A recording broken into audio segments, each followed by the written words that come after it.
యేసుక్రీస్తు నామంలో బెతస్తా విడుదల పరిచర్య తరపున మీకు ప్రేమపూర్వకమైన వందనాలు. ఈ దిన వాక్య ధ్యానము, ఆయన ఎవరిని కనికరింపగోరునో వానిని కనికరించును. రోమీయులకు రాసిన పత్రిక 9వ అధ్యాయం 18వ వచనం. దేవుడు జాలి చూపి దేశం మీదకి పంపిన తెగులను తొలగించాలని ఫరో కోరాడు. కానీ పశ్చాత్తాపడి దేవునికి సేవ చేసేందుకు ఇష్టపడలేదు. మరింత పాపానికి అతన్ని వదిలివేయడం ద్వారా, అతని హృదయాన్ని కఠినం చేయడం ద్వారా దేవుడు అతని పాపాన్ని శిక్షించాడు. అలాంటి శిక్షకు పూర్తిగా తగిన వారిని తప్ప మరెవరిని దేవుడు అలా కఠినపరచడని మనం నిశ్చయంగా నమ్మవచ్చు. ప్రతి వ్యక్తి విషయంలోనూ తనకు సరి అనిపించిన రీతిలో ప్రవర్తించేందుకు దేవునికి స్వేచ్ఛ ఉంది. ప్రార్థన.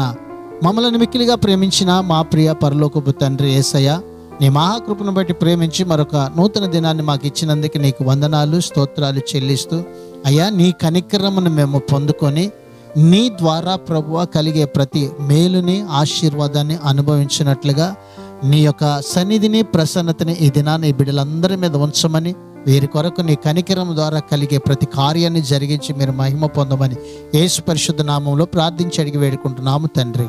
ఆమెన్.